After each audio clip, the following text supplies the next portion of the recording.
The Muggle Death Eater and His Daughter by Great 78. Chapter 16. Inductions and Inebriants. Lobo took Richard by the arm and spun on the spot. Instantaneously he felt the difference in location. Where before they'd been inside a warm, dark church with smooth marble floors, now they stood in the stark daylight, at the top of the steps into a townhouse cellar on a run-down residential street. A slight, cool breeze whipped up their hair, and Richard stumbled a bit as they'd landed precariously on the narrow staircase. "What the fuck is it with you people, thinking you can just grab someone and disappear with them like that?" Richard grumbled, stumbling up the stairs and leaning over the little fence that bordered the pavement, trying not to draw a heave. He thought he'd gotten over feeling sick at this disappearing and reappearing thing, but the sudden surprise of this one threw the bacon sandwich he'd had for breakfast for a loop. "And if that," he gestured to Lobo's wand, "isn't a weapon, I don't know what it is." "Apologies, I only meant that I wasn't going to use it to hurt you," Lobo said mildly. Richard's stomach begged to differ. They were standing on a residential street that looked rather shabby, as though it had seen better times. A skip overflowed in a nearby alley, and a stray dog sniffed hopefully at the bags that had fallen out. A car full of teenagers roared by, marijuana smoke emanating from it. There was the sound of raucous laughter, followed by a full beer can being lobbed at the skip. The can hit the side of the skip, bounced off, and began expelling its contents on the ground. The dog began to drink. "Not your first time operating, I take it?" Lobo asked, quirking one eyebrow. "No, and I'm enjoying it less and less each time." Rather than responding, Lobo reached into a pocket and withdrew a slip of paper. "Read this." Richard gave him a hard look and snatched the paper from his grasp. "The Order of the Phoenix can be found at 12 Grimald Place, London." "Okay," Richard challenged Lobo.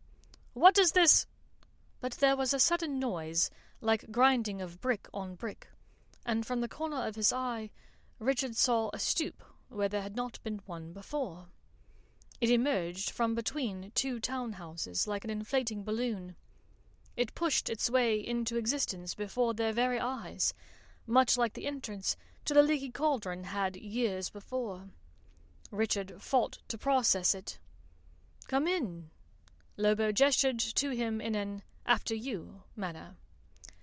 The stray dog trotted up to them, following Lobo as though it belonged to him. Richard decided against saying anything. It was the least weird thing in the entire situation. The door opened easily when Lobo tapped it with his wand, and the three of them, 2 men and 1 dog, entered.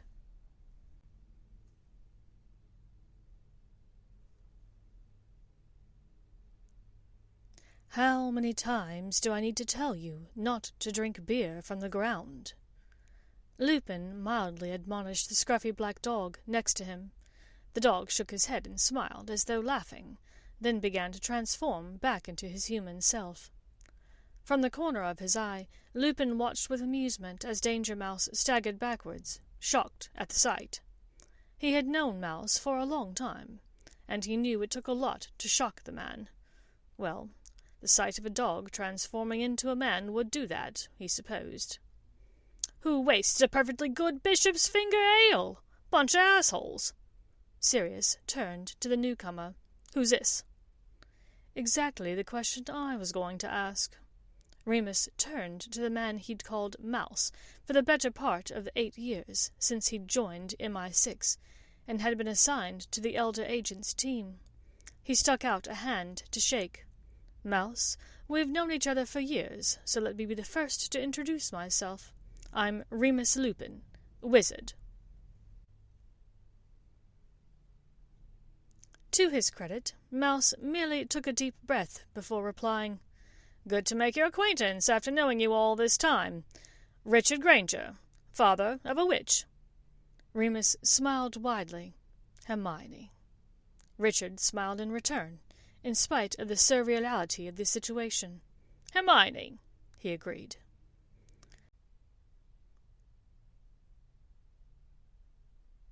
Within 2 hours, Remus, he corrected himself, although Richard would always think of him as Lobo, had gathered a small crowd of people that he trusted. The woman he'd known as Wix, whose real name was Tonks, was there, along with a tall black man she called Kingsley, and a crazy-eyed gentleman they called, appropriately, Mad-Eye. A mother, father, and son were also in attendance, all with red hair. Richard recognized the father as the man named Arthur, with whom he'd loaded trunks onto the Hogwarts Express in Hermione's first year. He was the government official who, according to Lucius, entered homes and snooped around with little provocation or reason. Richard snorted a bit at the characterization now, knowing what he knew now about Lucius's cohort. A short, elderly creature that was identified to him as an elf served refreshments, although he did not look happy to be there, Richard noted. He took a couple of appetizers anyway. It had been a long time since the bacon sandwich and Builder's tea. Richard studied the elf, who looked disgruntled. Maybe a good joke would lighten him up. "Hey, why do humans never borrow money from elves?" "Elves do not have money," the elf said in a sorrowful voice. "Right. They're always a little short." Richard smiled at the elf, but the elf merely stared at him for a moment before walking away. At the last minute, 2 more joined their small group. One was a spry old man, older than any man Richard had ever seen, in a flowing purple robe that made his long white hair and beard seem more white by contrast. With him was a sullen-looking man, with long, lank black hair and black robes to match. His brooding face was set in an impassive stare as he was introduced to Richard as the school's potions professor. So, this is the man responsible for creating Hermione Granger," the sallow-faced man said through tight lips. "Well, I don't mean to brag, but I played a part," Richard said, smiling. "She's my little crab cake, and I'm her walking joke book." The man in black simply stared at Richard, whilst Sirius looked on, smirking. Finally he said, "I don't understand. A walking joke book?" "Yeah. How do you know a joke is a dad joke?" "I'm afraid I haven't a clue." "It's because the punchline is apparent." There was no response. "A parent?" The man called Sirius, who was standing behind Severus Snape, began shaking in silent laughter. "And she has earned the unfortunate moniker of crab cake in your home?" Professor Snape raised an eyebrow imperiously. Yes. She was always holed up in her room, reading. My little Hermione hermit crab. She would devour books as a child, you know. In fact, I once gave her a book about glue. She couldn't put it down." The professor's face was granite. Sirius had silent tears streaming down his face. Richard thought he would try one more time. Maybe this man preferred jokes about his teaching subject. "So you're the potions professor, huh? That's got to be brutal." Snape eyed him for a moment. Then he responded in a slow cadence. "You have no idea." "Hey, how does the potion master satisfy his wife?" Snape's beady eyes met his. "Elixir." "Damn, you've heard that one." The white-bearded man behind Snape stepped up to shake Richard's hand, his eyes sparkling gleefully. "Ah, I hear you telling Severus's favourite joke. I'm Albus Dumbledore, headmaster at Hogwarts, pleased to make your acquaintance. Hermione Granger is a lovely young woman, a testament to your upbringing." All joking aside, Richard beamed. "Thank you," he said.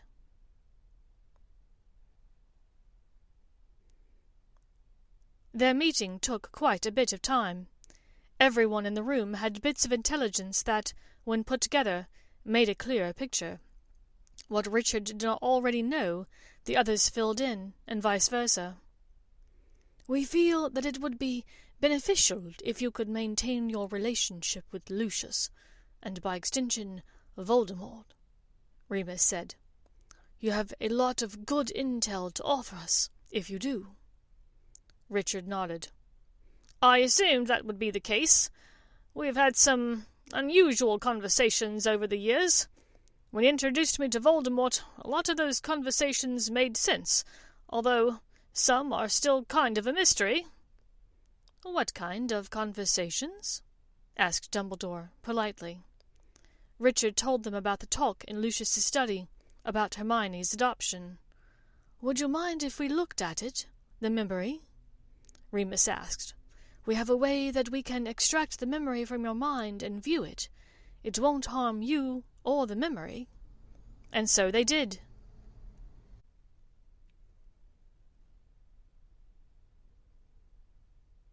Richard recalled it as best he could, and Dumbledore withdrew it from his mind, placing it in the pensieve that he produced and enlarged from his robe pocket. When they had all seen it, several of them nodded in understanding. "Vert serum. Likely obtained illegally. I don't think Lucius has the brewing capabilities. He certainly didn't when I knew him at Hogwarts. Very interesting. It seems as though he thinks Hermione is a pureblood, possibly related to Lord Voldemort," the man called Kingsley said. "Is there a chance that is true?" "I don't think so," Richard said. "I met both of the biological parents, and I can provide you their names." Wicks, Tonks, wrote the names on a piece of paper to check against wizarding records. "It may be best if Lucius continues to believe his own fabrication. It may be the only thing keeping your family safe. If he thinks that Hermione is you-know-whose daughter, he will go to great lengths to protect her." "Unless, or until, he perceives her to be a threat to him or his family," said Lupin, gravely, remembering his conversation with Lucius years before. "And then I fear she is in the utmost danger." "Then we'll need to play our part well," Richard said, firmly. "But I need one last piece of information from you all. Who or what is a Morphin?" "Isn't that the teenagers on the telly, with the jumpsuits and the masks?" asked Snape, as Tonks's hair turned Power Ranger pink. "It's not," confirmed Richard. Dumbledore cleared his throat and began to explain exactly who Morphin was, and how he was related to Voldemort. When he was done, Richard was assured of one thing. Hermione could not know about this dire situation. She was too open, too good-hearted, to lie to her friends about something of this magnitude. Besides, Hermione was too busy lying about other stuff. First and foremost was Dumbledore's army. After her discussion with Draco, she decided that she would, after all, take the power back from Umbridge. To that end, she suggested the idea of learning defense on their own to a handful of Gryffindors, who got it off the ground quickly. Within a week there were several students from multiple houses meeting regularly. Hermione had somehow convinced Harry Potter to act as teacher, and he was taking to it surprisingly well. Whereas in class they had only vaguely learned the theories behind most of these concepts, now they were learning real-life applications. The other bit of lying had been going on for a while. It was partly to her friends, and partly to herself. When her friends asked if she was dating Draco, she was evasive. They were just good friends. They were just hanging out, or just having fun. The truth was, they both felt as though they had grown closer every day this school year. Draco confided his worries and fears about the future. Hermione listened and told him her own. They learned about each other's childhoods and each other's dreams. They shared jokes and snacks and homework. Hermione was lying to herself if she thought they were just good friends who were hanging out. She was falling for Draco Malfoy, and she had read enough about pure-blood marriage culture to know that a Muggle-born had no place in the heart, or in the future, of a scion of a family belonging to the Sacred 28. Draco also had his fair share of untruths to juggle. Professor Umbridge had taken it upon herself to form her own tiny fiefdom, complete with its own branch of law enforcement. However, in her stupidity and desire to impress the most elite members of pure-blood society, she had chosen Draco to lead this inquisitorial squad. He gleefully took the reins and chose his most trusted friends as its members. Then he gave them instructions. Don't listen to Umbridge. Use subterfuge to create havoc when possible. Enforce nothing. And most importantly, leave Hermione and her friends the hell alone. It was for this reason that Hermione and the others in Dumbledore's army were able to meet for most of the year, undisturbed. At the forefront of his mind was the very new and frightening information that Voldemort was apparently back from the dead. This he tried very hard not to think about, and wondered if perhaps his father had found some expired euphoria elixir, or daydream draught, and had hallucinated it. In any case, he kept this news to himself for now, though there were whispers among the children of other supposed former Death Eaters. Draco also kept what he knew about Lucius's belief about Hermione and her father to himself. Hermione would likely find it disturbing, all this talk of bloodlines and adoption, and of Richard being a Muggle-born Death Eater. The chances were slim that that was true, after all. Draco didn't believe for a moment that Richard had actually accompanied Lucius to see Voldemort. If Lucius wished to persist in this nonsense, what did it affect him and Hermione? The fact of the matter was, it didn't, Draco reasoned to himself. Keeping this silliness about Voldemort and Richard to himself meant keeping the peace that he had worked so hard to cultivate with Hermione. But the year wasn't entirely peaceful for everyone. Harry Potter insisted upon riling up Professor Umbridge, resulting in a plethora of detentions and an eventual dismissal from his house Quidditch team. Additionally, he'd begun having quite vivid dreams, far more frequently, dreams that apparently followed the events of real life. He dreamed of a man tortured for information about the Department of Mysteries in the Ministry. A few days later, the man turned up at St. Mungo's Hospital, addled out of his mind, according to the Daily Prophet.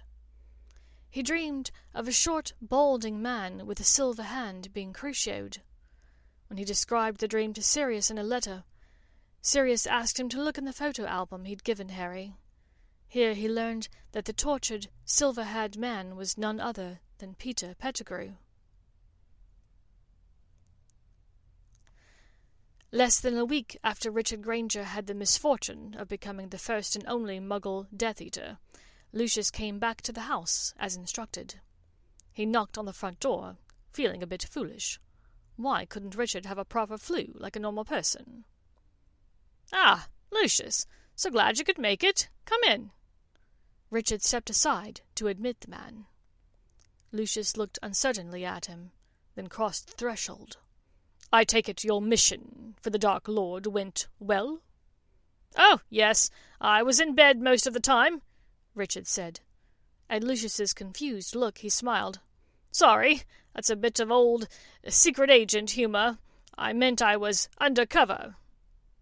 "Ah," said Lucius, who smiled slightly, pretending that that cleared everything up. Inwardly, Richard rolled his eyes. It was true. He had been undercover, just not in the way Lucius assumed.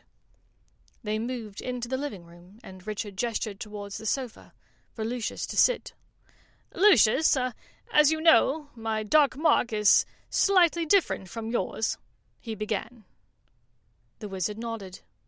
"It's how I was able to identify you as one of us, but also how I could tell that you were special, elite. No one else has 2 snakes." "Yes, you were right," Richard nodded gravely. "However, it means that whenever he summons his flock using the typical dark mark, I don't always get the message, you might say. To that end, I would like for you to get in touch with me each time you're summoned, and plan to stop by and get me, since of course I can't apparate. That way I don't miss a meeting." Richard withdrew the small mobile phone from his pocket. "When your mark lets you know you're summoned, simply press the numeral 1 on this device, and then the green button. I will answer when the device goes quiet. You'll talk to me, and I can talk back to you." "What kind of sorcery is this?" Lucius asked in amazement, as he watched the tiny greenish-yellow screen blink to life. "It's from one of the greatest wizards in the modern world, Motorola." "Ah, yes." Lucius nodded knowingly. "I believe that was Morgana's sister. Is that right?" Sometimes Richard could have sworn this man was joking, but then he saw the earnest expression on Lucius's face. He sighed and nodded. "It might be." Lucius took the burner mobile and placed it carefully in his pocket, as though it were a lit candle. "Right. Bring that thing with you each time so we can charge it while it's away. Next thing I need you to do is this. I need you to relay to me any plans you might know that the Dark Lord is making." Lucius frowned. "But isn't he telling you these plans as well?" Richard sighed exaggeratedly, as though explaining things to a very small, very stupid child. "Yes, but I need to make sure that his plans are heard and understood clearly.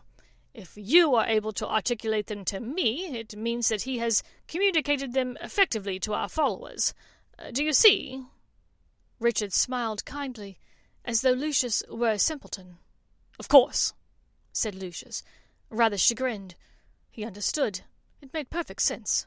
He shouldn't have asked. He wouldn't make the same mistake again. "Perfect. Where are my manners? Did you want a drink? I've got a Newcastle, a Smithwick's." Yes, the first one. Newcastle, did you say? Coming right up." Richard hurried to the refrigerator in the kitchen and poured a couple of Newcastles. He removed a small vial from his pocket. Over one of the drinks he used a dropper to meticulously place 3 drops of the clear, tasteless liquid against the side of the beer, so as not to disturb the foam. Turnabout was fair play. Thank you for listening to this chapter of The Muggle Death Eater by Great78.